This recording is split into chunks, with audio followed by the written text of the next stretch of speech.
Hello வணக்கம் நண்பர்களே, இது உங்கள் தமிழ். இன்னைக்கு நம்ம பார்க்க போற படம் 2019 ரிலீஸ் ஆன ஒன்லி தி அனிமல்ஸ் என்ற ஒரு பிரெஞ்சு கிரைம் த்ரில்லர் மூவியை தான் பார்க்க போறோம். இது ஒரு பஞ்சபூத கதைங்க. பூதம்னு பேய் பிசாசுலாம் ஒரு நினைச்சுக்க போறீங்க, அந்த அளவுக்கு கிடையாது. இது ஒரு 5 பேரை பத்தின கதை. படத்தோட ஆரம்பத்திலேயே பனி சூழ்ந்த இடத்துக்கு நடுவுல ஒரு பொண்ணு மிஸ் ஆயிடுறா. அங்க அவளோட கார் மட்டும் தான் கிடைக்குது. இவ்வளவு பனிக்கு நடுவுல காரை ஓட்டிட்டு வந்தவ காரை ஏன் இங்க நிறுத்தினா, அதோட காருக்குள்ள இருந்தவ எங்க போனான்ற எந்த ஒரு லீடுமே போலீஸ்காரங்களுக்கு கிடைக்கல. இந்த டைம்ல தான் ஒரு 5 பேரை பத்தின கதையையும் அவங்களோட வாழ்க்கையில நடந்த ரகசியங்களையும் நமக்கு மட்டும் ரிவீல் பண்றாங்க. கடைசியா பொண்ணு மிஸ் ஆனதுக்கும் இந்த 5 பேருக்கும் ஏதாவது தொடர்பு இருக்கா, எந்த ஒரு பாயிண்ட்ல இந்த 5 பேரோட கதையும் லிங்க் ஆகுது அப்படின்றத ரொம்பவே பிரமாதமான ஸ்கிரீன் பிளேவோட சொல்லியிருக்கிறது தான் படத்தோட பியூட்டி. வாங்களேன், 5ல எதுவும் நஞ்சு இருக்கா இல்லையா படத்துக்குள்ள போய் பாத்துருவோம். படத்தை ஓபன் பண்ணா பிரான்ஸ்ல பனிக்காலம் நடந்துட்டு இருக்கு. ஸ்டார்டிங்லயே ஆலிஸ்ன்ற ஒரு ஆண்டியோட பேரை போட்டு அவங்களோட கதையை காட்டுறாங்க. ஆலிஸ் ஒரு இன்சூரன்ஸ் ஏஜென்ட். அடிக்கடி இன்சூரன்ஸ் சம்பந்தமா ஆலிஸ் அவளோட கஸ்டமர்ஸ் எல்லாம் போய் பாக்குறது வழக்கம். அப்படி ஆண்டியோட கஸ்டமரா ஜோசப்ன்ற ஒரு ஆள் இருக்கான். அவனோட வீடு காட்டு பகுதிக்கு நடுவுல இருக்கு. இவனுக்கு சொந்த பந்தம் சொல்லிக்க யாரும் இல்ல. இருந்த ஒரு அம்மாவும் கொஞ்ச நாளைக்கு முன்னால இறந்துட்டாங்க. இப்போதைக்கு இவன் வளர்க்குற ஆடுங்களும் இவன் வளர்க்குற நாயும் தான் இவனுக்கு எல்லாமே. அந்த ஜோசப்போட வீட்டுக்கு இன்னைக்கு காலையில ஆலிஸ் வந்து சேர, முதல்ல ஜோசப் வளர்க்குற நாய் ஆலிஸ் கிட்ட வருது. ரெண்டாவது காட்டுக்குள்ள இருந்து ஜோசப்பும் ஆலிஸ் கிட்ட வந்து சேர, இவங்க 2 பேரும் இன்சூரன்ஸ் சம்பந்தமா அடிக்கடி மீட் பண்ணிக்கிறதுலயே இவங்களுக்குள்ள ஒரு இனம் புரியாத ரிலேஷன்ஷிப் உருவாகிடுச்சு. 2 பேருமே ஒரு அஃபேர்ல இருக்காங்க. எப்பெல்லாம் ஆலிஸ் ஜோசப்ப பார்க்க வராலோ அப்பெல்லாம் ஒரே சில்லாக்கிட்டுமா தான். இன்னைக்கும் அந்த மாதிரி பண்ணலாம்னு ஆலிஸ் ட்ரை பண்ணா, ஜோசப்போட மூஞ்சோ இஞ்சி தின்ன குரங்கு மாதிரி எதையோ நினைச்சு ரொம்ப கவலையா இருக்கு. என்னடான்னு கேட்டா பதிலும் சொல்லி தொலைய மாட்டான். அத்தாக்குறைக்கு பரவசத்துல இருந்த ஆலிஸ வேற, நீ கொஞ்சம் இங்க இருந்து கிளம்ப, நான் வேற ஒரு டென்ஷன்ல இருக்கேன், அப்புறமா மீட் பண்ணிக்கலாம்னு ஜோசப் துரத்தி விட்டுறான். இந்த கப்சா கண்ணனுக்கு என்ன பிரச்சனைன்னு தெரியாம ஆலிஸும் கார் எடுத்துக்கிட்டு வீட்டுக்கு போயிட்டு இருக்க வழியில ரோட் ஓரத்துல நின்னுட்டு இருக்க ஒரு கார் இவ கண்ணுல தென்படுது. இதோட இங்க சீனை கட் பண்ணா, வீட்டுக்கு போன ஆலிஸ் சமையல் செஞ்சுக்கிட்டு கீழே மாட்டு பண்ணையில ஒர்க் பண்ணிட்டு இருக்க இவளோட ஹஸ்பண்ட் கிட்ட, எப்படிரா சாப்பிட நீ மேல வரியா இல்ல சாப்பாட நான் கீழே எடுத்துட்டு வரவான்னு போன்ல கேட்க, அவன் சாப்பாட கீழே எடுத்துட்டு வர சொல்லிடுறான். அதே சமயம் வீட்டுல ஓடிட்டு இருக்க டிவில ஜோசப்போட வீட்ல இருந்து ஆலிஸ் வரப்போ ரோட் ஓரத்துல ஒரு கார் பார்த்தால, அந்த கார் சம்பந்தமா ஒரு நியூஸ் ஓடிட்டு இருக்கு. இந்த கார் ஒரு பொண்ணுக்கு சொந்தமானது. நம்ம அந்த பொண்ணோட பேரை விக்டிம்னு வச்சுப்போமே. ரோட் ஓரத்துல ஒரே ஒரு கார் மட்டும் தான் நிக்குதே தவிர்த்து காருக்குள்ள ஆள் யாருமே இல்ல. சோ காரை ஓடிட்டு வந்த விக்டிம் பனிக்கு நடுவுல மாயமா மறைஞ்சிருக்கா. அவ எங்க போனா அவளுக்கு என்ன ஆச்சுன்றது தெரியல. இதனால போலீஸ் எல்லாரும் பனியில அந்த பொண்ணை தேடுற பணியில தீவிரமா இருக்காங்கன்ற நியூஸ் டிவில ஓடிட்டு இருக்க. ஆலிஸ் இத பார்த்த மேனிக்கு கீழே மாட்டு பண்ணையில இருக்க இவளோட ஹஸ்பண்டுக்கு சாப்பாடு எடுத்துட்டு போறா. அவனோட பேரு மைக்கேல். ஆலிஸ் வரப்போ இவர் கம்ப்யூட்டர்ல பட்டூன் தீவிரமா என்னத்தையோ டைப் பண்ணிட்டு இருக்காரு. வந்த ஆலிஸ் கிட்ட மூஞ்ச பார்த்து கூட அன்பான வார்த்தை பேசல. சாப்பாடு எடுத்துட்டு வந்துட்டியா, ஓரமா வச்சுட்டு போ அப்படின்னு கம்ப்யூட்டரை பார்த்த மேனிக்கு மைக்கேல் சாப்பாடு வாங்கிட்டு ஆலிஸ் அனுப்பிடுறான். இதே வீட்டுக்கு பக்கத்துல தான் ஆலிஸோட அப்பாவும் இருக்காரு. அடுத்து ஆலிஸ் அவருக்கும் சாப்பாடு கொடுத்துட்டு மறுநாள் இன்சூரன்ஸ் சம்பந்தமா ஒரு பார்ட்டியை மீட் பண்ண போறா. அவங்களோட வேலையெல்லாம் முடிச்சு கொடுத்துட்டு மறுபடியும் ஆலிஸ் வீட்டுக்கு வரப்போ, நேத்து டிவில ஒரு நியூஸ் ஓடிட்டு இருந்தது இல்லையா, அதுல சில விஷயங்களை அப்டேட் பண்ணி இன்னைக்கு நியூஸ்ல சொல்லிட்டு இருக்காங்க. காணாம போன விக்டிமோட போட்டோ இவங்களுக்கு கிடைச்சிருச்சு. இது இல்லாம விக்டிமுக்கு ஹஸ்பண்ட்னு ஒருத்தவர் இருக்காரு. அவர் ஒரு பெரிய பிசினஸ் மேன். எப்ப பாரு வேலை விஷயமா வெளியூருக்கு போயிடுவாரு. இப்ப விக்டிம் காணாம போறப்ப கூட அவரு பிசினஸ் விஷயமா வெளியூருக்கு போயிருக்காரு. டிவி ஆளுங்க அவரையும் கூப்பிட்டு இன்டர்வியூ எடுத்துட்டு இருக்க. ஆலிஸ் இத பாத்துட்டு இருக்கும் போதே ஆலிஸோட வீட்டுக்கு ஒரு இன்ஸ்பெக்டர் வராரு. ஆலிஸும் இன்ஸ்பெக்டரும் ஃப்ரெண்ட்ஸ் தான். அடிக்கடி ஆலிஸ் வேலை விஷயமா வெளியவே சுத்திட்டு இருக்கால. சோ மேபி இந்த ஊருக்கு புதுசா வந்திருக்க விக்டிம் ஆலிஸ் எங்கேயாவது பாத்துருக்க வாய்ப்புன்றதுனால தான் அத பத்தி விசாரிக்கிறதுக்கு இன்ஸ்பெக்டர் வந்திருக்காரு. ஆனா ஆலிஸ் முறையா விக்டிம டிவில தான் பாத்துருக்கா. அதுக்கு முன்னால வேற எங்கேயும் பார்த்தது இல்ல. இத ஆலிஸ் சொன்னதும் இன்ஸ்பெக்டர் சம்பந்தமே இல்லாம ஜோசப்ப பத்தி ஆலிஸ் கிட்ட விசாரிக்கிறாரு. உடனே ஆலிஸ்க்கு ஒரே அல்லு, இந்த ஆள் ஏன் தேவையில்லாம அவனை பத்தி விசாரிக்கிறாரு, ஒருவேளை விக்டிம் காணாம போனதுக்கு அவனுக்கு ஏதாவது சம்பந்தம் இருக்குமோ அப்படின்னு ஆலிஸ் சந்தேகப்பட்டு இன்ஸ்பெக்டர் கிட்டயே இத பத்தி கேட்டா, சீச்சி நீ நினைக்கிற மாதிரி எல்லாம் இல்லமா, விக்டிமோட கார் நின்னுட்டு இருந்த இடத்துல இருந்து கொஞ்சம் தூரத்திலேயே ஜோசப்போட வீடு இருக்கே, அதான் சும்மா என்கொயரிக்காக கேட்டேன், வேற ஒண்ணும் இல்லன்னு இன்ஸ்பெக்டர் சொல்லிட்டு இருக்க. அப்போ மைக்கேல் பண்ணையில இருந்து மேல வீட்டுக்குள்ள வராரு. இவர்கிட்டயும் விக்டிம பத்தி இன்ஸ்பெக்டர் கேட்டா, மைக்கேலும் விக்டிம இதுக்கு முன்னால பார்த்ததே இல்ல. இன்ஸ்பெக்டர் இதோட விசாரணையை முடிச்சிட்டு கிளம்பிடுறாரு. இதுக்கு அடுத்த நாள் தெரிஞ்சோ தெரியாமலோ இன்ஸ்பெக்டர் ஜோசப்ப பத்தி விசாரிச்சிட்டாரு இல்ல, இத ஜோசப் கிட்ட சொல்லலாம்னு மறுநாள் ஆலிஸ் ஜோசப்போட வீட்டுக்கு போறா. போய் ஜோசப்போட பேரை சொல்லி ரொம்ப நேரமா கூப்பிட்டோம். ஜோசப் வந்த பாடு இல்ல. எங்கடா போனா அவன், ஒருவேளை பண்ணையில இருப்பானோ, சரி போய் பாப்போம்னு ஆலிஸும் பண்ணைக்குள்ள போனா, அங்க ஆலிஸ்க்கு ஒரு மிகப்பெரிய அதிர்ச்சி. இவ்வளவு நாளா ஜோசப் ஆசையா வளர்த்துட்டு இருந்த நாய் பண்ணையில செத்து போய் கிடக்கு. அதுவும் அதை யாரோ துப்பாக்கியால ஷூட் பண்ணிருக்காங்க. இத பார்த்து ஆலிஸ் உறைஞ்சு போய் நின்னுட்டு இருக்கும் போதே பண்ணைக்குள்ள இருந்து ஜோசப்பும் வர, அடேய் மானியத்துல கொடுத்த மாவு பொம்மை எங்கடா போன, இங்க ஒரு நாய் வர செத்து போய் கிடக்கு, என்னடா ஆச்சுன்னு ஆலிஸ் பதறிக்கிட்டே கேக்குறா. பட் ஜோசப்போட முகத்திலேயோ துள்ளி கூட பதட்டம் இல்ல. ஒருவித கோபமும் கவலையும் மட்டும் தான் தெரியுது. நாயை யாரோ ஷூட் பண்ணிட்டாங்க, எனக்கு யாருன்னு தெரியலன்றத சொன்னவன் ஆலிஸ் அவ புருஷனை விட ஜோசப்ப தான் ரொம்ப லவ் பண்றா. அப்படிப்பட்ட ஜோசப், ஏண்டி சும்மா சும்மா என்ன தேடி வந்து கடுப்பேத்திட்டு இருக்க, எனக்கு உன் மூஞ்ச பார்த்தாலே காண்டாவுதுடி, தயவு செஞ்சு இனிமேல் என்ன பார்க்க வராத, உன் வேலையை பாருன்னு அசிங்கப்படுத்தி அனுப்பிடுறான். வீட்டுக்கு போற வழி எல்லாம் ஆலிஸோட கண்ணுல இருந்து கண்ணீர் தார தாரையா கொட்டுது. நம்ம ஒருத்தவன உருகி உருகி காதலிச்சோமே, அவன் நம்மள இப்படி உதறி தள்ளிட்டானே, நம்ம வாழ்க்கை இனிமேல் என்ன ஆகுமோ அப்படின்னு கலங்கிக்கிட்டே வீட்டுக்கு போன ஆலிஸ் நைட்டு பண்ணையில இருக்க மைக்கிளுக்கு சாப்பாடு எடுத்துட்டு போறப்போ அவன் போன்ல ஒரு போலீஸ் கிட்ட பயங்கர பரபரப்பா பேசிட்டு இருக்கான். கேஸா? அதெல்லாம் ஒண்ணு வேணாம், நான் எப்படி டீல் பண்ணிக்கணுமோ அப்படி பண்ணிக்கிறேன், நீங்க யார் மேலயும் எந்த கேஸும் போடாதீங்க அப்படின்னு மைக்கேல் பேசிட்டு இருக்க.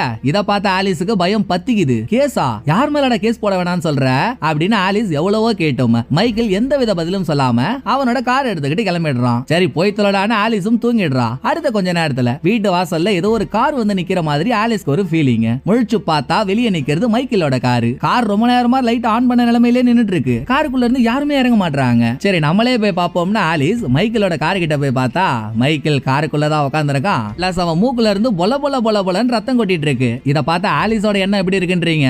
ரைட்டு, நமக்கும் ஜோசப்புக்கும் அஃபேர் இருக்க விஷயம் மைக்கேலுக்கு தெரிஞ்சு போச்சு போல. அதனாலதான் அவன் மைக்கேல் கிட்ட போய் சண்டை போட்டுருக்கான். அந்த சண்டையில தான் ஜோசப் இவனுக்கு மூக்கு குத்தி அனுப்பியிருக்கான்னு நினைச்ச ஆலிஸ் மைக்கேலோட ரத்தத்தை கிளீன் பண்ணிக்கிட்டு இத மைக்கேல் கிட்ட டைரக்டாகவே கேட்டுறா. எனக்கும் மைக்கேலுக்கும் அஃபேர் இருக்குன்னு தெரிஞ்சுதானே நீ அவங்க கிட்ட போய் சண்டை போட்ட, ஏன்டா அனாவசியமான வேலை எல்லாம் பாக்குற, இனிமேல் அந்த மாதிரி எல்லாம் பண்ணாதரா அப்படின்னு பேசிட்டு ஆலிஸ் தூங்கிடுறா. அடுத்த நாள் எழுந்து பார்த்தா மைக்கேல ஆளை காணோம். இதுக்கு மேல ஆலிஸால பயத்தை அடக்க முடியல. சோ இவளுக்கு தெரிஞ்ச இன்ஸ்பெக்டரை கூப்பிட்டு, இந்த ஜோசப் பையன் தான் என் புருஷன் காணாம போனது காரணமா இருப்பாங்க, நேத்து அவனுக்கும் என் புருஷனுக்கும் சண்டை நடந்திருக்கு, அந்த பயபுள்ள அவங்க அம்மா செத்து போனதுல இருந்தே ஒரு மாதிரி சைக்கோத்தனமா தாங்க இருக்கான், தெரியாதனமா அவனை லவ் வேற பண்ணி தொலைஞ்சிட்டேன் அப்படின்றத ஆலிஸ் இன்ஸ்பெக்டர் கிட்ட சொல்லிக்கிட்டு ரெண்டு பேருமா சேர்ந்து ஜோசப்போட வீட்டுக்கு போயிட்டு இருக்காங்க. போற வழியில என்னடான்னா கரெக்டா எந்த இடத்துல விக்டிமோட கார் நின்னுச்சோ அதே இடத்துல மைக்கேலோட கார் நின்னுட்டு இருக்கு. ஆனா காருக்குள்ள யாருமே இல்ல. காரை சுத்தி மைக்கேல் மைக்கேல்னு ஆலிஸ் கத்திட்டு இருக்க. இதோட இந்த கதையை முடிச்சிட்டு எப்படி ஆரம்பத்துல ஆலிஸ்ன்ற பேரை போட்டு அவளோட ஆங்கிள் இருந்து கதையை காட்டினாங்க, இப்ப ஜோசப்ன்ற பேரை போட்டு அவனோட ஆங்கிள் இருந்து கதையை ஆரம்பிக்கிறாங்க. ஒரு நாள் நைட்டு அம்மா வாழ்ந்த துக்கத்துல ஜோசப் அவனோட வீட்டுல தூங்கிட்டு இருக்கப்போ இவன் வளர்க்குற நாய் வெளியே எதையோ பார்த்து கொடூரமா குலைச்சிருக்கு. சோ ஜோசப்பும் போயிட்டு கதவை திறந்து பார்த்தா வெளியே அதிபயங்கரமான பனி பெய்யுது. அதனால வீட்டு வாசலை தாண்டி ஜோசப்பால போக முடியல. இவன் வீட்டு வாசல்லே நின்னு தூரத்துல பாக்குறப்போ ஒரு கார் வர மாதிரி காரோட ஹெட்லைட் மட்டும் தெரியுது. அதை பார்த்துட்டு ஜோசப் வீட்டுக்குள்ள போயிடுறான். மறுநாளும் நாய் சும்மா இல்லையே. காட்டு பகுதியில மரங்கள்லாம் அடுக்கி வச்சிருக்க இடத்துக்கு பின்னால நின்னு நேத்து நைட்டு குலைச்ச மாதிரியே குலைச்சு காதை கிழிச்சிட்டு இருக்கு. அடன் நாய்க்கு பிறந்த நாயே, என்னதான் பிரச்சனைன்னு நாய் குலைக்கிற இடத்துக்கு போயிட்டு ஜோசப் பார்த்தா அங்கதான் நமக்கும் ஜோசப்புக்கும் ஒரு ட்விஸ்ட். பனிக்கு நடுவுல மாயமான விக்டிம் இவன் வீட்டுக்கு பக்கத்துல துணி சுத்தப்பட்ட நிலைமையில போனமா கிடக்குறான். கண்டிப்பா ஜோசப் இந்த கொலையை பண்ணல, வேற யாரோ கொலையை பண்ணிட்டு பாடியை இங்க எடுத்துட்டு வந்து போட்டுட்டு இருக்காங்க. இந்த பாடியை என்னடா பண்றதுன்னு ஜோசப் யோசிச்சுட்டு இருக்கப்பதான் முதல்ல ஆலிஸ் ஜோசப்போட வீட்டுக்கு வர மாதிரி நம்ம பார்த்தோம்ல, அந்த சம்பவம் நடந்திருக்கு. வீட்டுக்கிட்ட ஆலிஸோட கார் வரத பார்த்துட்டு அந்த மரத்துக்கு பின்னாலேயே பாடியை ஒளிச்சு வச்ச ஜோசப் பாடி அங்க இருக்குன்ற காரணத்தினாலதான் அன்னைக்கு ஆலிஸ் கிட்ட ஒழுங்கா பேசாம ஆலிஸ துரத்தி விட்டு இருக்கான். இவன் வீட்டுல பாடி கிடைச்சிருக்கு. போலீஸ்காரங்களுக்கு இது தெரிஞ்சுட்டா இவனுக்கு தானே பிரச்சனை வரும். சரி ஆலிஸ் போனதுக்கு அப்புறம் இவன் விக்டிமோட பாடிய கண்டுங்கானாத இடத்துல போய் போட்டுருவான்னு நம்ம நினைச்சிட்டு இருந்தா ஜோசப் அதை பண்ணல. அதுக்கு பதிலா இவன் வீட்டு பண்ணையிலேயே வைக்க போறலாம் வச்சு பாடியை ரகசியமா ஒளிச்சு வைக்கிற மாதிரி ஒரு செட்டப்பை கிரியேட் பண்ணிட்டு அதுக்குள்ள விக்டிமோட பாடியை ஒளிச்சு வச்சுட்டு டெய்லியும் விக்டிமோட பாடிக்கு பக்கத்துல போய் படுத்துக்கிறான். ஆட போர்ச்சுகல் பொணந்தின்னி என்னடா பண்றேன்னு பார்த்தா இது எல்லாத்துக்கும் ஜோசப்போட மனசுல இருக்க ஃபீலிங்ஸ் தான் காரணம். இவனோட அம்மா இறந்ததுக்கு அப்புறம் இவனுக்கு காதலிக்க ஆள் யாரும் இல்ல. உயிரை கொடுத்து ஆலிஸ் காதலிச்சாலும் நமக்கு வரணும்ல அதே காதல். ஜோசப்புக்கு ஆலிஸ் மேல காதல் வரல. இப்ப கிடைச்சிருக்க விக்டிமோட பாடி மேலதான் இவனோட அம்மா மேல எந்த அளவு காதல் வச்சிருந்தானோ அதே காதல் வந்திருக்கு. சோ விக்டிமோட பாடியை இவன் கூடவே வச்சுக்கிறான். இப்படியே ஒரு நாள் ரெண்டு நாள் போகுது. மூணாவது நாள் இவன் வளர்க்குற நாய் என்ன பண்ணிடுது, வைக்க பொருளை ஒளிச்சு வச்சிருக்க விக்டிமோட பாடிய வாயாலே கவி தரதரன்னு வெளியே எடுத்துட்டு வர ஜோசப் தான் கிடைச்சிருக்கிறது பணமா இருந்தாலும் பரவாயில்லன்னு அது மேல உயிரியே வச்சுட்டானே. நாய் அப்பப்போ இப்படி பண்ணிட்டு இருந்தா பாடியை ஒளிச்சு வச்சிருக்க விஷயம் எப்ப வேணும்னாலும் வெளியே வர வாய்ப்பு உண்டு. அதனால இவ்வளவு நாளா பாசங்காட்டி நேசங்காட்டி வளர்த்த நாய நேத்து வந்த பணத்துக்காக ஜோசப் துப்பாக்கியாலேயே ஷூட் பண்ணி கொலை பண்ணிடுறான். நாயை போட்டு தள்ளிட்டு பாடி இதுக்கு முன்னால எந்த இடத்துல இருந்துச்சோ அதே இடத்துல பாடியை வச்ச ஜோசப் அதுக்கு பக்கத்திலேயே படுத்திருக்கப்போ இவனோட கனவுல செத்து போன விக்டிம் உயிரோட திரும்ப வந்து இவனை காதலிக்கிற மாதிரியே ஒரு கனவு வருது. கனவை கழிக்கிறதுக்குனே கரெக்டா ஆலிஸ் அடுத்த நாள் இவனோட வீட்டுக்கு வரா. இந்த டைம்ல எல்லாம் ஆலிஸ் கிட்ட போலீஸ் வந்து பேசிட்டு போயிட்டாரு. அந்த விஷயத்த சொல்றதுக்காக தான் ஆலிஸ் வந்திருக்கா. வீட்டுல எங்கெங்கயோ தேடியும் ஜோசப் இல்லன்னதும் ஆலிஸ் பண்ணைக்கு வராளா. அப்ப அவங்க செத்து போய் கிடக்குற நாயை பார்த்துட்டு இருக்கப்போ பாடிக்கு பக்கத்துல படுத்திருந்த ஜோசப் ஆஹா இந்த வெண்ணமா வர வந்துட்டாளா, இவ பாக்குறதுக்கு முன்னால நேக்கா இங்க இருந்து வெளியே போகணுமேன்னு ரகசிய இடத்துல இருந்து வெளியே வந்து ஆலிஸ் கிட்ட கோவமா பேசி அவளை துரத்தி விட்டு இருக்கான். இது முடிஞ்சதும் ஜோசப்புக்கு ஒரே பக்கு. கோச்சுக்கிட்டு போற ஆலிஸ் எப்போ யார கூட்டிட்டு வருவான்னு தெரியல. அவ யாரையாவது கூட்டிட்டு வந்து ஜோசப் இவன் கூட வச்சிருக்க விக்டிமோட பணத்தை இவங்கிட்ட இருந்து பிரிச்சுட்டாங்கன்னா அதை இவனால இவனால தாங்கிக்கவே முடியாது. சோ யாராவது நம்மள பிரிக்கிறதுக்கு முன்னால அந்த பாடியோட ஒன்னா சேர்ந்துடணும்னு நினைச்ச ஜோசப் பாடியை துணியில கட்டி ஷோல்டர்ல ஏத்திக்கிட்டு ஒரு பெரிய மலைக்கு மேல போய் முதல்ல அவன் எடுத்துட்டு போன பாடிய அங்க இருந்து ஒரு பள்ளத்துக்குள்ள போட்டுறான். பின்னாலேயே இவனும் அந்த பள்ளத்துக்குள்ள குதிச்சு தான் உயிரை விட இப்ப நம்ம பார்த்த கதையில பாடியை மறைச்சதை தவிர ஜோசப் வேற எந்த தப்பும் பண்ணல. இதோட இந்த கதையை முடிச்சிட்டு அடுத்து மேரியோன்ன்ற ஒரு பொண்ணோட பேரை போட்டு அந்த பொண்ணோட ஆங்கிள் இருந்து ஒரு கதையை ஆரம்பிக்கிறாங்க. இந்த பொண்ணு வெளியூர்ல ஒரு ஹோட்டல்ல வெயிட்ரஸா ஒர்க் பண்ணிட்டு இருக்கா. ஒரு நாள் இந்த பொண்ணோட ஹோட்டலுக்கு விக்டிம் சாப்பிடலாம்னு வரா. வந்த விக்டிமுக்கு மேரியோன் சாப்பாடு எடுத்துட்டு போயிட்டு கொடுக்குறா. விக்டிம் மேரியோன் இவங்க ரெண்டு பேரும் கண்ணாலேயே பேசிக்கிறாங்க. இதோட சீனை முடிச்சிட்டு அன்னைக்கு நைட்டுக்கு வந்தா ரெண்டு பேரும் ரூமுக்குள்ள போய் ஜிகிடுபா உப்பும்பா பண்ணிட்டு இருக்காளுங்க. கடைசியில இந்த ரெண்டு பேரும் வானவில் தொழில்கள் போல நைட்டு சமாச்சாரம் எல்லாம் சிறப்பா நடந்து முடிஞ்சதும் அடுத்த நாள் விக்டிமுக்கு கால் பண்ண அவளோட புருஷன் என்னம்மா வீட்டுக்கு வர மாதிரி இருக்கியா இல்லையா அப்படின்னு கேட்க ஒரு 2-3 நாள் மேரியோன் கூடவே ஒன்னா இருந்த விக்டிம் அடுத்து மேரியோன் கிட்ட சொல்லாம கொல்லாம கூட அவளுக்காக ஒரு லெட்டர் எழுதி வச்சுட்டு விக்டிம் அவ ஊருக்கு போய் சேர்ந்துடுறா. விக்டிமை பொறுத்த வரைக்கும் ஏதோ வெளியூருக்கு போனோம், ஒரு பொண்ணை பார்த்தோம், 2-3 நாள் ஜாலியா இருந்தோம், அதோட அதை அப்படியே விருடி கிளம்பிட வேண்டியதான்ற நினைப்பு. ஆனா விக்டிம் எப்படி நினைச்சாலோ அதே மாதிரி மேரியோன் நினைக்கல. விக்டிம் கூட பழகின 2-3 நாள்லயே மேரியோனுக்கு விக்டிம் மேல அளவு கடந்த காதல் வந்துருச்சு. இந்த காதல் விக்டிம் இப்போ எந்த ஊர்ல தங்கி இருக்காளோ அந்த ஊருக்கு மேரியோனை வர வைக்குது. கையில இருக்க கொஞ்ச நேரம் காசை வச்சுக்கிட்டு மேரியோன் இந்த ஊருக்கு வந்து விக்டிம் இருக்க இடத்துக்கு போறதுக்காக ரோட்டோரத்துல நின்னு லிஃப்ட் கேட்டுட்டு இருக்கப்போ இவளுக்கு முன்னால மைக்கேல் ஆலிஸ் ரெண்டு பேரும் கார்ல வராங்க. இவளை பிக்கப் பண்றதுக்கு காரை ஓட்டிட்டு வந்த மைக்கேல் ரோட்டோரமா காரையும் நிறுத்துறாரு. மேரியோனும் கார்ல ஏறதுக்கு பெட்டி படிக்கையோட காருக்கு பக்கத்துல போறா. திடீர்னு நல்லா பெயிண்ட் அடிச்ச பென் சீப்பு மாதிரியே இருக்கான் பாருங்க மைக்கேல். அவன் என்ன நினைச்சான் எது நினைச்சான் தெரியல. மேரியோன் கார் கிட்ட வந்ததும் இவனே தான் காரை நிறுத்தினா. இப்ப இவனே காரை திருட்டுன்னு எடுத்துட்டு அங்க இருந்து கிளம்புறான். சரிதான் போடா, கார் இல்லனா எங்கள்கிட்ட கால் இல்லையா, நாங்க நடந்தே போய் சேர வேண்டிய இடத்துக்கு போவோம்னு வாக்கிங்லயே நடந்து வந்த மேரியோன் ஒரு கட்டத்துல விக்டிமோட வீட்டுக்கும் போயிடுறாங்க. மேரியோனை பார்த்த விக்டிமுக்கு படா ஷாக்கு. என்னாடி உன்னை அந்த ஊர்ல விட்டுட்டு வந்தா நீ என்ன தேடி இங்கேயே வந்து நிக்கிற? வந்த மேரியோனை விக்டிம் உள்ள கூப்பிடுறா. ரெண்டு பேரும் கண்டதும் கதகளி விளையாடுறாங்க. மேரியோனுக்கு விக்டிம் கூட ஒன்னா இதே வீட்டுல இருக்கணும்னு ஆசை. ஆனா இது விக்டிமோட புருஷன் வீடு. அவன் எப்போ வருவான்னு தெரியல. சப்போஸ் வந்து இவங்க ரெண்டு பேர் பண்ற காதலை பார்த்துட்டான் கருமாதி தான். சோ நீ இங்க தங்கறதெல்லாம் செட் ஆகாது, வா நான் உன்னை வெளியே வேற ஹோட்டல்ல தங்க வைக்கிறேன் அப்படின்னு மேரியோனை கார்ல ஏத்திக்கிட்டு ஒரு ஹோட்டலுக்கு முன்னால போன விக்டிம் நீ இந்த ஹோட்டல்ல ஸ்டே பண்ணு, தங்கறதுக்கு உண்டான காசையும் வச்சுக்கோன்னு கொஞ்சம் காசை கொடுக்குறா. ஹலோ நான் இங்க வந்தது உன் காசுக்காக இல்ல, உன் மேல இருக்க காதலுக்காக. இப்படி காசு கொடுத்து அந்த காதலை கொச்சப்படுத்தாத. என்கிட்ட எவ்வளவு காசு இருக்கோ அந்த காசை வச்சு எனக்கு தகுதியான ஹோட்டல்ல தங்கிக்கிறேன், நீ உன் வேலையை பாருன்னு காசை வாங்காமலே மேரியோன் விக்டிமா அனுப்பிடுறா. அதுக்கப்புறம் மேரியோன் இவகிட்ட இருக்க காசை வச்சு இவளுக்கு ஏத்த மாதிரி டொக்கான ஒரு இடத்தை பிடிச்சு அங்க ஸ்டே பண்ணிடுறா. நான் இங்க தான் தங்கி இருக்கேன்றதையும் நைட்டே விக்டிமுக்கு மெசேஜ் அனுப்பின மேரியோன் மறுநாளும் போய் விக்டிமை மீட் பண்ண திரும்ப நான் உன் கூடவே இருக்கணும்னு ஆசைப்படுறேன், நான் இங்கேயே இருந்துடுறேன்னு மேரியோன் கெஞ்சரா. இந்த பக்கம் விக்டிமும் திரும்ப அதெல்லாம் சரி வராதுமா, உனக்கும் எனக்கும் 20 வருஷம் ஏஜ் டிஃபரன்ஸ் இருக்கு, அப்புறம் எப்படி நீ நானும் ஒன்னா சேர்ந்திருக்க முடியும் சொல்லு? பிளஸ் எனக்கு கல்யாணம் ஆகி புருஷன் வேற ஒருத்தர் இருக்கான், அவ்வளவு சீக்கிரம் அந்த கமிட்மெண்ட்லாம் விட்டுட்டு உன் கூட வர முடியாதுமா, ஏதோ பார்த்தோம் சந்தோஷமா இருந்தோமா, விட்டுட்டு போகாம இப்படி தொல்லை பண்றி அப்படின்னு இவளும் சொன்ன பதிலேயே தான் சொல்றா. இதோட கோச்சிக்கிட்டு தங்கி இருக்க டொக்கு இடத்துக்கு வந்த மேரியோன் நைட் டைம்ல இவளுக்கு டீ போட்டுட்டு இருக்கப்போ இவ இருக்க இடத்துக்கு வெளியே இருந்து யாரோ இவளை வேவு பாக்குற மாதிரி ஒருத்தவங்களோட நிழல் மேரியோனுக்கு தெரிஞ்சிருது. மேரியோன் பாத்துட்டானதும் வெளியே இருந்தவங்க குடுகுடுன்னு ஓடிடுறாங்க. பயந்து போன மேரியோன் உடனே விக்டிமுக்கு கால் பண்ணி என்ன யாரோ வேவு பாக்குற மாதிரியே எனக்கு தெரியுது, உன்னால கொஞ்சம் இங்க வர முடியுமா, எனக்கு பயமா இருக்குன்னு அவளை கூப்பிட்டா.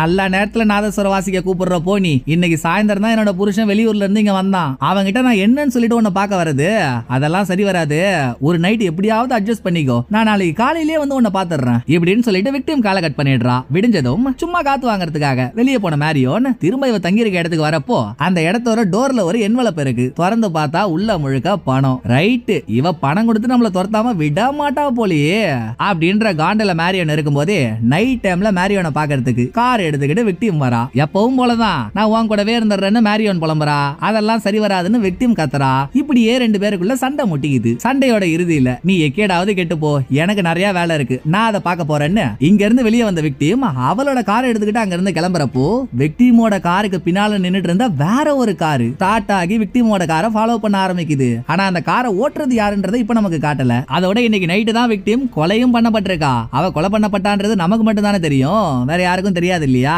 நைட்டு சண்டை போட்டுட்டு விக்டிம் போயிட்டா. அடுத்த 2-3 நாள் ஆகியும் விக்டிம் நம்மள பார்க்கவும் வரல, நமக்கு போனும் பண்ணலன்னதும் மேரியோனுக்கு ஒரே கவலை. அவ்வளவுதான், அவ நம்மள தலை முழுகிட்டா, இனிமேல் அவளுக்கு நமக்கு எந்த தொடர்பும் இல்ல அப்படின்ற கவலையில வெளியே கூட போகாம ஒரே இடத்துல மேரியோன் படுத்திருக்கப்போ விக்டிம் காணாம போன 2வது நாள். விக்டிம் காணாம போன அன்னைக்கு நைட்டு இந்த இடத்துக்கு வந்திருக்கா. இங்க மேரியோனுக்கும் இவளுக்கும் சண்டை நடந்திருக்குன்றத ஹோட்டல் ஓனர் மூலியமா தெரிஞ்சுக்கிட்ட இன்ஸ்பெக்டர் மேரி மேரியோன் கிட்ட விசாரிக்கலாம்னு வராரு. நம்ம பார்த்த இந்த கதையில மேரியோன் எந்த தப்பும் பண்ணலையே. சோ விக்டிமுக்கும் இவளுக்கும் ரிலேஷன்ஷிப் ஆரம்பிச்ச கதையில இருந்து கடைசியா நடந்த சண்டை வரைக்கும் எல்லாத்தையும் மேரியோன் இன்ஸ்பெக்டர் கிட்ட சொன்னதும் இதோட இன்ஸ்பெக்டர் அங்க இருந்து கிளம்பிடுறாரு. அதோட அன்னைக்கு நைட்டு மேரியோன் தனியா தங்கி இருக்கப்போ வெளிய இருந்து யாரோ கதவு தட்டுறாங்க. யாரா அதுன்னு மேரியோன் கேட்டா, நான் தாமா, கொஞ்சம் கதவை துறையான்னு ஒரு குரல் கேக்குது. நான் தானா, உனக்கு பேர் இல்லையா, எவன்டா நீன்னு மேரியோன் கேட்டுட்டு இருக்கும் போதே வெளிய இருந்தவங்க கதவை திறந்துட்டு உள்ள வராங்க. கொக்கா மக்கா வரது யாரான்னு பார்த்தா ஆலிஸோட புருஷனான மைக்கேல். வந்திருக்க மைக்கேல யாருன்னே மேரியோனுக்கு தெரியல. ஆனா மேரியோன மைக்கேலுக்கு நல்லா தெரிஞ்ச மாதிரி அப்பவும் அவன் மேரியோனோட பேரை சொல்லி கூப்பிடல, ஏதோ அமாண்டின்ற பேரை சொல்லி மேரியோனை கூப்பிடுறான். எப்பா யாரு ராசா நீ, நல்லா பஞ்சரான பால் வண்டி மாதிரி இருந்துகிட்டு என்ன அமாண்டின்னு சொல்லி கூப்பிட்டு இருக்க, நீ ஏதோ தப்பான இடத்துக்கு வந்துட்டேன்னு நினைக்கிறேன், மரியாதையா ஓடி போயிடுன்னு மேரியோன் எவ்வளவோ சொல்லியும், ஏமா அமாண்டின் என்ன யாருன்னு தெரியலையா, உன்னோட பிரச்சனைலாம் நான் முடிச்சிட்டோமா, இனிமேல் நீ எதுக்கும் கவலைப்பட வேணாம் அப்படி இப்படின்னு என்னென்னமோ பேசி மைக்கேல் மேரியோனுக்கு பக்கத்துல நெருங்குறான். மேரியோனுக்கு என்ன பண்றதுன்னு தெரியல. பதட்டத்துல போட்டிருந்த ஷூ காலால விட்டா பாருங்க மைக்கேல் மூஞ்சில ஒரு ஷாட், சில்லி மூக்கு உடச்சுக்கிட்டு சிலு சிலு சிலு சிலுன்னு ரத்தம் கொட்டுது. இதோட இந்த கதையை முடிச்சிட்டு அமாண்டின்ற பேரை போட்டு இந்த பேர் எப்படி உருவாச்சுன்ற கதையை ஆரம்பிக்கிறாங்க. கதை ஆரம்பிக்கிறது ஆப்பிரிக்காவுல. பொதுவாவே ஆப்பிரிக்கான்றது ஏழை நாடு தானே. அங்க இருக்கவங்க யார்கிட்டயும் அவ்வளவா பணம் இருக்காது. அதை மீறியும் பணம் இருந்துட்டா அவங்க தான் அங்க இருக்க மக்களை பொறுத்த வரைக்கும் ராஜா பகவத். இதோட பணம் வச்சிருக்கவங்க நேர்மையால அந்த பணத்தை சம்பாரிச்சிருக்க மாட்டாங்க. அங்க சம்பாதிக்கிறதுக்கு உண்டான சூழ்நிலையும் கிடையாது. பணம் வச்சிருக்க எல்லாரும் இன்னொருத்தவன ஸ்கேம் பண்ணி தான் அந்த பணத்தை சம்பாரிச்சிருப்பான். இந்த ஊர்ல எல்லாரையும் ஏமாத்தி பொழைக்கிறதுக்காகவே ஒரு டெக்னிக் இருக்கு. அது என்னன்னா, இன்டர்நெட்ல சில பொண்ணுங்க அவங்களோட போட்டோஸ் வீடியோஸ் எல்லாம் சேல்ஸ் பண்ணுவாங்க. அதை கொஞ்சம் காசு கொடுத்து வாங்கிட்டு அந்த போட்டோவை வச்சே ஒரு ஃபேக் ஐடி கிரியேட் பண்ணி அது மூலமா பணம் வச்சிருக்கவங்க கிட்ட சாட் பண்ணி பேசுறவன் இவங்களோட வலையில மாட்டிக்கிட்டானா அவங்கிட்ட இருந்து காசை கறக்கிறது. இந்த தில்லாலங்கடிக்கு பாப்பா சோனுன்ற ஒரு சாமியாரும் உடந்த அந்த ஆள் தான் ஏமாத்த நினைக்கிற பசங்களை கூப்பிட்டு ஏமாத்துறதுக்கு உண்டான மோட்டிவேஷனை பசங்களுக்கு கொடுப்பாரு. இதே ஊர்ல அப்சர் என்ற ஒரு பையன் இருக்கான். அவன் கண்ணு முன்னாலேயே சில பேர் ஸ்கேம் பண்ணி பணம் சம்பாரிச்சு அந்த பணத்தை வச்சு பார்ட்டி எல்லாம் பண்ணி ஏகோபோகமா சந்தோஷமா இருக்கானுங்க. அதை பார்த்த அப்சருக்கு நம்மளும் இதே மாதிரி பணம் சம்பாதிக்கணும்னு ஆசை. சோ இவனோட ஃப்ரெண்ட் ஒருத்தவங்க மூலமா இன்டர்நெட்ல இருந்து ஒரு பொண்ணோட போட்டோஸ் வீடியோஸ் எல்லாம் காசு கொடுத்து வாங்க. அந்த பொண்ணு பாக்குறதுக்கு கிட்டத்தட்ட மேரியோன் மாதிரி இருக்கா. ஹேர் ஸ்டைல், முக அமைப்பு, கலர் எல்லாமே ஒத்து போகுது. ஆனா அது மேரியோன் இல்ல, வேற ஒரு பொண்ணு. இந்த பொண்ணோட போட்டோ வச்சுக்கிட்டு ஃபேக்கான ஒரு ஐடியா ஆரம்பிச்ச அப்சர் அது மூலமா இவன் முதல்ல கொக்கி போட்டு தூக்குன ஆள் தான் பிரான்ஸ்ல இருக்க மைக்கேல். இவங்க ரெண்டு பேரும் முதல்ல சாட் பண்ணும் பொழுது இதுதான் என்னோட போட்டோன்னு அப்சர் நெட்ல இருந்து வாங்கியிருக்க பொண்ணோட போட்டோவை மைக்கேலுக்கு அனுப்ப மைக்கேலும் நம்ம இந்த பொண்ணு கிட்ட தான் பேசிட்டு இருக்கோம்ன்றத நம்பிடுறான். இதுவே அப்சருக்கு முதல் வெற்றி தானே. இந்த வெற்றி ஒவ்வொரு தடவையும் நம்ம கூடவே இருக்கணும், அப்பதான் மைக்கேலை ஏமாத்தி அவங்ககிட்ட இருந்து காசை கறக்க முடியும்னு நினைச்ச அப்சர் இந்த வெற்றியை நம்ம தக்க வச்சுக்கிறதுக்கு நமக்கு ஹெல்ப் பண்ணக்கூடிய ஒரே ஆள் பாப்பா சோனுன்ற சாமியார் தான். அவரை மீட் பண்ணி ஒரு ஆசீர்வாதத்தை போட்டாதான் எல்லாம் சரி வரும்னு மறுநாளே பாப்பா சோனு தங்கியிருக்க இடத்துக்கு போன அப்சர் பாப்பா சோனு கிட்ட, நான் ஒரு தூண்டில்ல இந்த பொண்ணோட போட்டோவை புழுவா போட்டு மைக்கேல் என்ற மீனை பிடிக்கிறதுக்கு ட்ரை பண்றேன், அந்த மீன் இந்த தூண்டில கவ நீங்க தான் ஆசீர்வாதம் பண்ணணும்னு அப்சர் முட்டி போட்டு பாப்பா சோனு கிட்ட ரெக்வஸ்ட் பண்ணவே அந்த ஆள் நல்ல ஆப்பிரிக்கன் அவதார குட்டி மாதிரி இருந்துகிட்டு ஒருத்தவன் வீணா போறதுக்கு ஐடியா கேட்டுட்டு இருக்கான். அவன் உடனிலே 4 தட்டு தட்டி இதெல்லாம் தப்புடா தம்பி வீட்டுக்கு போடான்னு சொல்லாம சூப்பர்ரா தம்பி இதைத்தான் அவங்க கிட்ட இருந்து எதிர்பார்த்தேன், நம்ம எல்லா பசங்களும் இந்த மாதிரி இருந்தாலும் நம்மளால முன்னேற முடியும். ஒண்ணு மட்டும் நல்லா ஞாபகம் வச்சுக்கோ, ஒருத்தவனை ஏமாத்தணும்னா அவங்க கிட்ட இருந்து கருணை எதிர்பார்க்க கூடாது, அவனோட ஆசையை தூண்டணும். நீ அவனை ஏமாத்த ஒரு பொண்ணோட போட்டோவை சூஸ் பண்ணி வச்சிருக்கல, அப்பப்ப அந்த பொண்ணோட போட்டோவை அனுப்பி பேசுறவன் கரைஞ்சு போற அளவுக்கு நீ அவங்கிட்ட ஆசையா பேசு, அப்புறம் நீ நினைச்சது தானா நடக்கும்னு பாழா போறதுக்கு இந்த ஆள் ஒரு பாதையை போட்டு கொடுக்குது. இதை கேட்ட அப்சரும் ஒவ்வொரு நாளும் மைக்கேல் கிட்ட தேன் வடிகிற மாதிரி பேசி, ஒரு நாள் என்னோட அப்பா வெளியூர்ல இருக்காரு, அவர் இறந்து போயிட்டாரு, நான் பிளைட்டை பிடிச்சு அந்த ஊருக்கு போகணும், ஆனா என்கிட்ட காசு இல்லன்னு ரொம்ப ஃபீலிங்ஸ போடவே பேசுறது ஒரு ஃபேக் ஐடின்னு கூட தெரியாம, டோலி நீங்க ஏன் கவலைப்படுறீங்க டோலி, நான் இருக்கேன்ல, எவ்வளவு காசு வேணும்னு மட்டும் சொல்லுங்க, உங்களுக்கு கூப்பனா அனுப்பி வைக்கிறேன் அப்படின்னு மைக்கேல் அப்சர் கேட்ட 1000 யூரோஸ் கூப்பனா அனுப்பி வச்சிடறாரு. அந்த ஊர்க்காரங்களுக்கு எல்லாம் 1000 யூரோஸ் கிடைச்சா வெல்லாதி வெல்லம், ஆத்மனுக்கு வாழ வந்தா அத்த ராத்திரியில கொடை பிடிப்பான்னு சொல்லுவாங்கல்ல. அப்சருக்கு மைக்கேல் மூலியமா காசு கிடைச்சதும் அந்த சம்பவம் தான் அங்க நடக்குது. நைட்டோட நைட்டா ஒரு பார்ட்டிக்கு போன அப்சர் அங்க பணத்தை வாரி அரைச்சு மஜா பண்ணிட்டு இருக்கான். அப்ப அந்த பாருக்கு ஒரு பொண்ணு வருது. அவளும் ஆப்பிரிக்கன் பொண்ணு தான். சின்ன வயசுல இருந்தே அந்த பொண்ணு மேல அப்சருக்கு ஒரு கண்ணு. ஆனா பணம் இல்லன்றதுனால அந்த பொண்ணுக்கு பக்கத்துல போக முடியல. இப்பதான் ஒரு வள்ளல் வாரி வழங்கிட்டாரே, அந்த பணத்தை வச்சு இந்த பொண்ணு அப்ரோச் பண்ணுவோம்னு அந்த பொண்ணு கிட்ட போய் பேசி பழகி அன்னைக்கு நைட்டே அந்த பொண்ணு கூடவே சேர்ந்து அப்சர் அந்த பொண்ணோட வீட்டுக்கும் போறான். அது வீடா, அது உள்ளூர் வசந்த மாளிகை மாதிரி இருக்கு, எப்படிமா நம்ம ஆளுங்களுக்கு மத்தியில நீ மட்டும் இவ்வளவு பெரிய வீடு வச்சிருக்க அப்படின்னு அப்சர் கேட்டா, அது ஒண்ணும் இல்லடா, எனக்கு ஒரு பிரான்ஸ் நாட்டை சேர்ந்த பிசினஸ் மேன் பழக்கம், அப்பப்ப பிசினஸ் விஷயமா நம்ம ஊருக்கு வருவாரு, அவர் வரப்பலாம், நான் அவருக்கு கம்பெனி கொடுக்கறதுனால என்ன அவரு நல்லா வச்சிருக்காருன்னு இந்த பொண்ணு சொல்ல, வீட்டுல இந்த பொண்ணு மட்டும் தனியா இல்ல, இந்த பொண்ணுக்கு பிறந்த குட்டி பொண்ணு ஒருத்தி இந்த வீட்டுல இருக்கா. இதெல்லாம் அந்த பொண்ணு சொன்னதும் அப்சருக்கு அந்த பொண்ணு மேல காதல் உருவாகிடுது. அப்சரை பொறுத்த வரைக்கும் காசு இருந்தா காதல சக்சஸ் பண்ணிடலாம் அப்படின்ற ஒரு நினைப்பு. அப்பப்ப மைக்கேல் கிட்ட இருந்து காசு வாங்கி அதை ஒன்னா சேர்த்து இந்த பொண்ணுக்கு டைமண்ட் கம்பல்லாம் வாங்கி கொடுக்கறான். அது சரி, ஊரா விட்டு ஊருகா எடுத்து நக்க வேண்டியதுதானே, அதுல என்ன தயக்கம்? மைக்கேல் காசு அனுப்புறான். அந்த காசை வச்சு ஒரு ஒய்யாரமா இவருக்கு தேவையானதை வாங்கி கொடுக்கறாரு. ஒரு விதத்துல இவன் இப்படி பண்றதுனாலே அந்த பொண்ணுக்கும் அப்சரை கொஞ்சம் கொஞ்சமா பிடிக்க ஆரம்பிக்குது. இதுக்கு நடுவுல தான் மைக்கேல் கிட்ட இருந்து ஒரு பெத்த அமௌண்ட் கறக்கிறதுக்காக மைக்கேல் கிட்ட சாட் பண்ணிட்டு இருந்த அப்சர், செல்லம் செல்லம் எனக்கு ஒரு பெரிய பிரச்சனை செல்லம், எங்க அப்பா சாகிறதுக்கு முன்னால ஊர் மொத்தமும் கடன் வாங்கி இறந்து போயிட்டாரு, அவங்க எல்லாரும் என்ன டார்ச்சர் பண்றாங்க, எனக்கு என்ன பண்றதுனே தெரியலன்னு இவன் போலமுனா மைக்கேல் குத்தாரு பாருங்க ஒரு ட்விஸ்ட. நீ ஏமா அவ்வளவு கஷ்டப்பட்டுட்டு அங்க இருக்க, நான் காசு அனுப்புறேன், நீ பிரான்ஸுக்கு வந்துரு, நீ நானும் ஒன்னா இருப்போம்னு எதிர்பார்க்காத ஒரு குண்டை தூக்கி போடவே அதை அப்சர் அப்படியே விட்டுறான். ஆனா இதுக்கு அடுத்த நாள் தான் நம்ம எதிர்பாராத விதமா எங்கேயோ போற மாதிரியாத்தா ஏமல வந்து ஏறாத்தான்ற கணக்கா மைக்கேலுக்கும் அமாண்டின்ற பேருக்கும் பிரான்ஸ்ல ஒரு லிங்க் உருவாகுது. அடுத்த நாள் மைக்கேல் ஆலிஸ் இவங்க ரெண்டு பேரும் கார்ல வந்துட்டு இருக்காங்க. அந்த டைம்ல தான் விக்டிமை தேடி இந்த ஊருக்கு வந்த மேரியோன் ரோட்டோரத்துல நின்னு போற ஒரு வண்டி கிட்ட எல்லாம் லிஃப்ட் கேட்டுட்டு இருக்கா. மேரியோனை பார்த்த ஆலிஸ், ஏங்க அந்த பொண்ணு பாவங்க, காரை ஓரம் கட்டுங்க, அவளை ஏத்திட்டு போவோம்னு சொல்ல மைக்கேலும் காரை ஓரம் கட்டி இருக்கான். இது வரைக்குமே நம்ம பேசிட்டு இருக்க பொண்ணு இவதான்னு போட்டோவை மட்டும் தானே மைக்கேல் பார்த்திருக்கான். நான் தான் ஆரம்பத்திலேயே கூட சொன்னேனே அந்த போட்டோ பாக்குறதுக்கு கிட்டத்தட்ட மேரியோன் மாதிரியே இருக்குன்னு. சோ இப்ப மேரியோன் கார் கிட்ட வந்ததும், ஆஹா இவன் நம்ம பேசிட்டு இருந்த பொண்ணு தானே, நேத்து தான் கிளம்பி வான்னு சொன்னோம், உடனே என் செல்லா குட்டி கிளம்பி வந்துட்டாலே, வேணாம் வேணாம் நம்ம பொண்டாட்டி இருக்கிறப்போ அவளை கார்ல ஏத்துனா பிரச்சனை ஆயிடும் அப்படின்ற காரணத்துக்காகத்தான் மேரியோன் கிட்ட வந்ததும் மைக்கேல் கார் எடுத்துக்கிட்டு அங்க இருந்து போயிருக்கான். மேரியோனை பார்த்ததுல இருந்து மைக்கேலுக்கு ஒரே கிளுகிளுப்பு. வீட்டுக்கு போனதுமே அப்சரோட அந்த ஃபேக் ஐடிக்கு கான்டாக்ட் பண்ணி, பட்டுமா நேத்து தான் சொன்னேன், உடனே என்ன பார்க்க வந்துட்டியம்மா, என் மேல அவ்வளவு காதலா உனக்கு அப்படின்னு சாட் பண்ண. இதுல இருந்தே அப்சருக்கு புரிஞ்சிருது அவன் வேற ஏதோ ஒரு பொண்ணை பார்த்து தப்பா புரிஞ்சுக்கிட்டான்னு. சரி இதை இதோட விட்டு இருந்தாலும் பிரச்சனை இல்ல, ஆனா நல்லா நைஜீரியன் நண்டு லாலிபாப் மாதிரி இருக்கான் பாருங்க அப்சர். அவன் சும்மா இல்லாம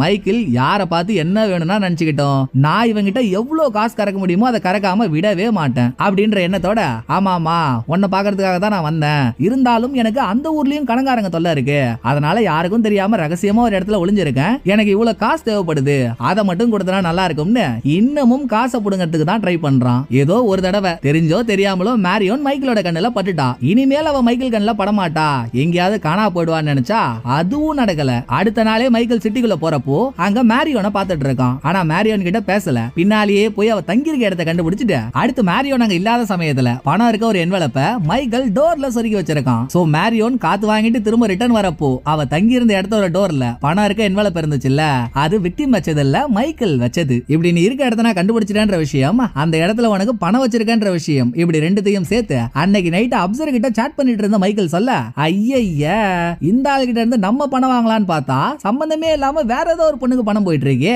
இதை இப்படியே விட்டா சரி வராது, இத வேற மாதிரி தான் டீல் பண்ணணும்னு. இங்க பாருங்க மைக்கேல், சும்மா சும்மா நான் தங்கியிருக்க இடத்துக்கு வந்துட்டு இருக்காதீங்க, நான் தான் உங்கள்ட்ட ஏற்கனவே சொன்னல எனக்கு கடங்காரங்க தொல்லை இந்த ஊர்ல அதிகமா இருக்குன்னு, நானே அவங்களுக்கு பயந்து ஒளிஞ்சு வாழ்ந்துட்டு இருக்கேன், இதுல நீங்க பணத்தை வேற கேஷா கொடுத்துட்டு போறீங்க, திரும்ப கடங்காரங்க வந்து அந்த பணத்தை என்கிட்ட இருந்து புடுங்கிறதுக்கா, உங்களுக்கு பணம் தரணும்னு ஆசையா இருந்தா பணமா கொடுக்காதீங்க, எப்பவும் போல கூப்பனா அனுப்பி வைங்க அப்படின்னு அப்சர் ஸ்கெட்சா போட்டுட்டு இருக்கான். அப்சர் என்னதான் அந்த மாதிரி பேசினாலும் மைக்கேலால தாங்கிக்க முடியல. ஆயிரம் இருந்தாலும் மைக்கேல் அந்த பொண்ணை காதலிக்க ஆரம்பிச்சிட்டாரு. சோ நம்ம காதலிக்கிற பொண்ணுக்கு ஒரு பிரச்சனை, அதை நம்ம தானே சால்வ் பண்ணி ஆகணும், நைட்டே இப்ப என்ன எதுன்னு பார்த்து முடிச்சிருவோம் அப்படின்னு நைட்டு மேரியோன் தங்கியிருக்க இடத்துக்கு மைக்கேல் போக, இதே சமயத்துலதான் அங்க மேரியோனுக்கும் விக்டிமுக்கும் சண்டை நடந்துட்டு இருக்கு. சண்டையை வெளியே இருந்து பார்த்த மைக்கேல் அப்சர் சொன்ன விஷயத்த மைண்ட்ல வச்சுக்கிட்டு, ஓகே நம்ம அமாண்டின் இந்த விக்டிமுக்கு காசு தரணும் போல, அதனாலதான் காசு கேட்டு விக்டிம் நம்ம அமாண்டினை ட்ரபிள் பண்ணிட்டு இருக்கா, இன்னையோட இதுக்கு ஒரு முற்றுப்புள்ளியை வச்சிருவோம்னு சண்டையை முடிச்சிட்டு விக்டிம் கார் எடுக்க போறா. அவ கார் கிளம்பினதும் அவளுக்கு பின்னாலேயே வேற ஒரு கார் கிளம்பினதா சொன்னமே, அந்த கார் வேற யாரோட காரும் இல்ல, மைக்கேலோட கார் தான். அவன் கார்ல விக்டிமோட காரை சேஸ் பண்ணிக்கிட்டே போனவன் பனி புயலுக்கு நடுவுல விக்டிமோட காரை மடக்கி நிறுத்தி, எவ்வளவு தைரியம் இருந்தா யாளுக்கே தொல்லை கொடுப்பன்னு என்ன நடக்குதுன்றதே தெரியாம இந்த சன் ஆஃப் சனிய அந்த இடத்துலயே விக்டிமோட கழுத்தை நெரிச்சு விக்டிம கொலை பண்ணிடுறான். காருக்குள்ள இருந்து விக்டிமோட நாய் வேற குலைச்சுக்கிட்டே இருக்கு. சோ இதனால ஏதோ ஒரு பிரச்சனை வருமோன்னு பயந்து போன மைக்கேல் கொலை பண்ணதோட மட்டும் இல்லாம விக்டிமோட பாடியில துணியை சுத்தி இங்க இருந்து தூக்கிட்டு போயிட்டு, இங்க இருந்து பக்கத்துலயே தானே ஜோசப்போட வீடு இருக்கு, ஜோசப்போட வீட்டுக்கு பக்கத்துல பாடியை போட்டிருக்கான், நாளைக்கு என்ன பிரச்சனைனாலும் இந்த வீட்டுக்காரன் சமாளிச்சுக்கிட்டோம்னு. இப்படிதான் விக்டிமோட பாடி ஜோசப்போட வீட்டுக்கு போயிருக்கு. மைக்கேலை பொறுத்த வரைக்கும் இனிமேல் நம்ம அமாண்டினை தொல்லை பண்ண ஆள் இல்ல, நம்ம எல்லா பிரச்சனையும் தீர்த்து கட்டிட்டோம்ன்ற ஒரு நினைப்பு. இந்த கேப்ல தான் ஆப்பிரிக்கால எவன்லாம் ஸ்கேம் பண்ணிட்டு இருக்கானோ எல்லாரையும் கொக்கி போட்டு தூக்குறாங்க. அதுல அப்சரும் மாட்டிக்கிறான். அப்சரை ஸ்டேஷன் தூக்கிட்டு வந்த ஆப்பிரிக்கன் போலீஸ் இவன் பிரான்ஸ்ல இருக்க மைக்கேல தான் ஏமாத்திருக்கான்றத தெரிஞ்சுக்கிட்டு ஸ்டேஷன்ல இருந்தே மைக்கேலுக்கு கால் பண்ணி, உங்களை அமாண்டின்ற ஒரு ஃபேக் ஐடியை வச்சு ஒருத்தவன் ஏமாத்திட்டாங்க, அவன் மேல நீங்க ஏதாவது கேஸ் ஃபைல் பண்ண நினைக்கிறீங்களா அப்படின்னு கேட்க, கேஸா அதெல்லாம் எது வேணாம், நான் அதை எப்படி பாத்துக்கணுமோ அப்படி பாத்துக்கிறேன், நீங்க அதை ஃப்ரீயா விடுங்கன்னு மைக்கேல் சொல்லியிருக்கான். இதே சமயம் மைக்கேல் இருக்க இடத்துக்கு வந்து ஆலிஸ் மைக்கேல் போன்ல பேசுறத பார்த்துட்டு, கேஸா யார் மேல கேஸ் போட வேணாம்னு சொல்ற அப்படின்னு பாதறி இருக்கா. ஆனா அது எதையுமே பொருட்படுத்திக்காத மைக்கேல் போலீஸ்காரங்க சொல்லியும் அவங்க விளையாட்டுக்காக சொல்றாங்க போல, நம்ம கிட்ட பேசின பொண்ணுதான் மேரியோன், அவதான் உண்மையான அமாண்டின்னு நினைச்சுக்கிட்டு நைட்டோட நைட்டா அமாண்டினை பாக்குறதுக்கு மைக்கேல் போயிருக்கான். அங்க நடந்ததெல்லாம் தான் நம்ம பாத்துட்டோமே. அந்த பொண்ணுக்கு இவனை யாருன்னே தெரியாது. சோ இவனோட சில்லி மூக்க உடைச்சு அனுப்பிடுது. மூக்குல ரத்த காயத்தோட மைக்கேல் இவனோட வீட்டுக்கு வந்ததும் இவனோட ரத்தத்தை கிளீன் பண்ணிட்டு இருந்த ஆலிஸ் அவளாவது வாயை வச்சுக்கிட்டு சும்மா இருந்திருக்கலாம். தேவையில்லாம ஜோசப்போட கதையை பத்தி சொன்னதும், ஓஹோ நம்ம பொண்டாட்டியும் இந்த பக்கம் நமக்கு துரோகம் பண்ணிட்டு தான் இருக்காளா, ரைட்ரா, இனிமேல் இங்க இருக்கிறத விட நம்மள ஒருத்தவன் ஏமாத்தினால அவனை பார்த்து ஏண்டா என்ன ஏமாத்தினன்றத நான் கேட்டே ஆகணும்னு எல்லாரும் தூங்கினதுக்கு அப்புறம் இருக்கிற காசு எல்லாத்தையும் எடுத்துக்கிட்டு விக்டிமை இவன் எந்த இடத்துல கொலை பண்ணானோ அங்க போய் இவனோட காரை நிறுத்திட்டு ஆப்பிரிக்காவுக்கு அப்சரை தேடி போயிருக்கான். இந்த கேப்ல எல்லாம் அப்சர் எந்த அளவுக்கு சர்ருன்னு மேல போனானோ அதை விட வேகமா பாதாளத்துல விழுந்து பிச்சை எடுக்காத குறையா இப்ப சுத்திட்டு இருக்கான். நடுவுல மைக்கேல் கிட்ட இருந்து வாங்கின பணத்தெல்லாம் வச்சு இவர் ஒரு பொண்ணுக்கு கிஃப்டா வாங்கி கொடுத்தாரு பாத்தீங்களா. அந்த பொண்ணுக்கு ஏற்கனவே ஒரு பிரான்ஸ் பிசினஸ் மேன் கூட ரிலேஷன்ஷிப் இருக்குல்ல, அவர் இந்த பொண்ணை ஒரேடியா பிரான்ஸுக்கு வர சொல்லி அவர் கூடவே இந்த பொண்ணை இருக்க சொல்லிட்டாரு போல. சோ பிரான்ஸுக்கு கிளம்புறதுக்கு முன்னால ரோட்ல நடந்து போயிட்டு இருந்த அப்சரை மீட் பண்ணவ, நான் கிளம்புறேன் நீ பார்த்து பத்திரமா இருந்துக்கோ அப்படின்னு பாய போரிட்டு போயிடுறா. இந்த பக்கம் அப்சரை தேடி வந்த மைக்கேலோ 2-3 நாள் தேடுதல் வேட்டைக்கு அப்புறம் அப்சரோட ஃப்ரெண்ட் ஒருத்தவனையே வச்சு அப்சரை லாக் பண்றாரு. என்ன ஒண்ணு, பிரான்ஸ்ல இருந்து வர வரைக்கும் மைக்கேல் ஏதோ ஒரு வேகத்துல வந்துட்டாரு. இப்ப வந்து அப்சரோட சட்டையை புடிச்சிட்டு இருக்கப்பதான் இவருக்கு ஒண்ணு தோணுது, அவன் என்ன பண்ணுவான், ஏமாத்துறது அவனோட வேலை, அவன் அதை பார்த்தான், அவன்கிட்ட ஏமாந்தது நம்ம தப்பு தானே, ஏமாறுறவன் இருக்க வரைக்கும் ஏமாத்துறவன் ஏமாத்திக்கிட்டே தான் இருப்பான், நம்ம உசாரா இல்லாது நம்ம தப்பு, இவனை என்ன கேட்டு என்ன ஆக போகுதுன்னு புடிச்சவன அப்படியே விட்டுறாரு. இதுக்கப்புறம் மைக்கேல் ஆப்பிரிக்காவுல ரூம் எடுத்து ஸ்டே பண்றாரு. அப்போ அதே அமாண்டின்ற ஃபேக் ஐடியில இருந்து ஹலோ இருக்கீங்களான்னு ஒரு மெசேஜ் வர, ஏதோ தப்பு பண்ணிட்டோம் இவர்கிட்ட மன்னிப்பு கேட்கலாம்னு அப்சர் மெசேஜ் பண்ணிருப்பான் போல. ஆனா மெசேஜ் வந்திருக்கிறது ஒரு ஃபேக்கான ஐடின்னு தெரிஞ்சும் பையன் தான் நமக்கு மெசேஜ் பண்ணிருக்கான்னு புரிஞ்சும் ஒரு பொண்ணு நம்ம கிட்ட பேசுறான்ற தோரணையிலேயே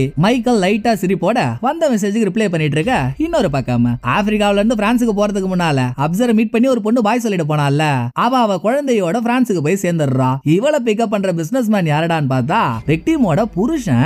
எதை எங்க எப்படி எல்லாம் எடுத்து வந்து லிங்க் பண்ணிருக்கானுங்க பாருங்க. வாழ்க்கை முழுக்க ஆப்பிரிக்கால கஷ்டப்பட்டு இருந்த பொண்ணு இப்ப விக்டிம் புருஷனோட பிரான்ஸ்ல செட்டில் ஆனதும் அதோட படத்தோட கதை முடியுது. இவ்ளோ நேரமா நம்ம பார்த்த படத்துல நமக்கு சொல்ல வர விஷயம் என்னன்னா, ஆரம்பத்துல நம்ம பார்த்த ஆலிஸ்ல இருந்து Alice, Joseph, Michael, Afsar, Marion, விக்டிம் இவங்க எல்லாருமே காதல் வலயத்துல மாறிட்டு இருக்காங்க. ஆனா பாருங்க, இதுல ஒருத்தவங்க கூட நம்மள யாரு காதலிக்கிறான்னு தெரிஞ்சுக்கிட்டு அவங்கள காதலிக்கல. அந்த பக்கம் இருந்து எந்தவித காதலும் வராதுன்னு தெரிஞ்சும் எனக்கு அவங்க தான் வேணும்னு விடாப்புடியா தேவையில்லாத இடத்துல ஒரு காதலை வச்சதுனாலதான் எல்லாரோட வாழ்க்கையுமே கேள்விக்குறி ஆயிடுச்சு. சோ நம்ம விரும்புறவங்களோட நம்மள விரும்புறவங்க கூட நம்ம இருந்தாதான் நம்ம வாழ்க்கை சந்தோஷமா அமையும். அதனால சரியான காதலை தேர்ந்தெடுங்க, வாழ்க்கையை சிறப்பா அமைச்சுக்கோங்கன்ற மெசேஜோட படமும் முடியுது. நானும் முடிச்சுக்கிறேன். இந்த படம் உங்களுக்கு பிடிச்சிருக்கோன்னு நம்புறேன். அடுத்த ஒரு நல்ல படத்துல வந்து நான் உங்களை மீட் பண்றேன். இந்த வீடியோ உங்களுக்கு பிடிச்சிருந்தா லைக் பண்ணிடுங்க, எப்படி பண்ணிருக்கேன்றத மறக்காம கமெண்ட்ல சொல்லிடுங்க. தேங்க்யூ, டடா, பாய்.